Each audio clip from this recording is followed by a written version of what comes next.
বিধানসভা নির্বাচনের দিনক্ষণ ঘোষণা হয়নি, তার আগেই ভোট যুদ্ধে মগজস্ত্র চালানোর অভিযোগ পদ্ম শিবিরের বিরুদ্ধে। মুখ্যমন্ত্রীর মতোই কপ্টার সমস্যার মুখোমুখি তৃণমূলের second in command Abhishek Bandyopadhyay.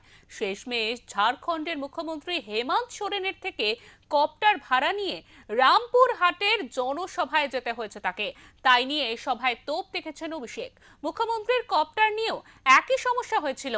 শাসক দলের সভার ক্ষেত্রে বারবার কেন এই সমস্যা হচ্ছে তাই নিয়েই বিস্তর প্রশ্ন উঠছে।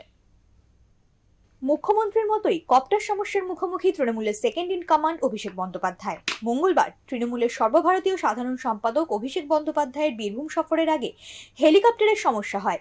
অভিষেকের হেলিকপ্টার ওড়ানোর অনুমতি দেয়নি অসামরিক বিমান পরিবহন মন্ত্রক, এমন অভিযোগ তৃণমূলের। তারপর অবশ্য হেমন্ত সোরেনের থেকে কপ্টার ভাড়া নিয়ে বীরভূমে গিয়েছেন অভিষেক। কপ্টার সংস্থার লাইসেন্সের সমস্যার জন্য গত 25শে নভেম্বর এসআইআর বিরোধী কর্মসূচিতে যোগ দিতে হেলিকপ্টারের পরিবর্তে সড়ক পথে বনগাঁ যান মমতা। এসআইআর বিরোধী সভায় বক্তৃতার শুরুতেই ওই বিষয়ে মুখ খুলেছিলেন তিনি। তারপর আবারও একই ঘটনা ঘটল। কেন বারবার শাসক দলের ক্ষেত্রেই এই কপ্টার বিভ্রাটের ঘটনা ঘটছে? অসামরিক বিমান পরিবহন মন্ত্রক কেন কপ্টার ওড়ানোর অনুমতি দেয়নি তা নিয়ে প্রশ্ন উঠছে। এই বিষয়ে গেরুয়া শিবিরকে তীব্র আক্রমণ করে অভিষেক বলেন, বিজেপির যা জেদ তার থেকে আমার 10 গুণ বেশি জেদ। আমাদের পাশের রাজ্য ঝাড়খণ্ডের মুখ্যমন্ত্রী হেমন্ত সোরেনের সাথে কথা বলে তাদের যে হেলিকপ্টারটা ছিল সেটা আনালাম। সেই হেলিকপ্টারে করে 2 ঘন্টা দেরি হয়েছে, কিন্তু বিজেপির যা জেদ, বাংলা বিরোধী জমিদারদের যা জেদ, তার 10 গুণ জেদ আমার। আমি যদি কথা দিই আমি কথা রাখি।